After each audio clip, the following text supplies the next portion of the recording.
But in terms of this data that we got today, how much does it perhaps reinforce the Bank of Japan's views about the recovery in the economy and therefore potentially some more monetary policy tightening?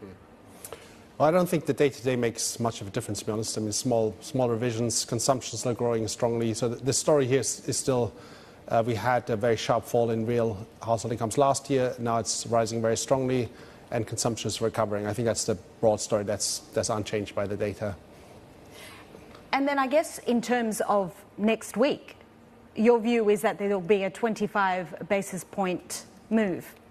I think so. Obviously, we had very conflicting signals coming out from the Bank of Japan. We had this interview of the weekend where the governor said the next rate hike is approaching, which he doesn't give many interviews. So the fact that he gave one just before the meeting should be taken as a strong signal that there'll be a rate hike soon. So we think next week.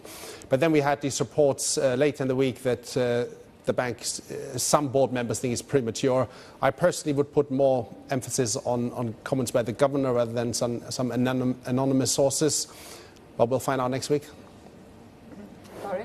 Do you think that the sort of Reuters article comments on Friday from the opposition leader are in some ways unhelpful to Ueda, that it depends a bit, I guess, how much of a political animal he is, since the opposition is sort of demanding an exit out of stimulus policies, and if the BOJ then sort of seemingly follows through, it could be interpreted as a nod to what's still an evolving political configuration in Japan? Or do you think that Ueda is above all that, and his colleagues, obviously? Well, Ueda has a strong track record of ignoring the government's wishes. So I think it is one of his first meetings when he was still a board member, in 2000, the bank went ahead with hiking interest rates, even though the government tried to stop them. So he's clearly above the fray in that sense. I wouldn't. And we see these comments. They've been more frequent recently. I think partly because the political situation is so fluent that we've seen more comments from politicians on central banking than usual. So I think he has to ignore them because there's just too many opinions out there. What does it mean for the yen?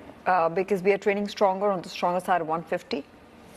Well, we still think that the yen will strengthen a bit next year, but we also have, obviously, Trump coming in, probably tariffs being imposed, U.S. Treasury yields probably staying higher for longer on probably the Fed being less able to cut in response to what's going on in the U.S. So all that suggests that we won't see much of a rebound in the yen, but at least it will hold up better than other currencies, which we mostly expect to weaken against the dollar next year. So would the range be like, okay, you're saying JPY would be ending next year at what, 145? 145 is our forecast, yeah. Oh, so not too much from here. Yeah.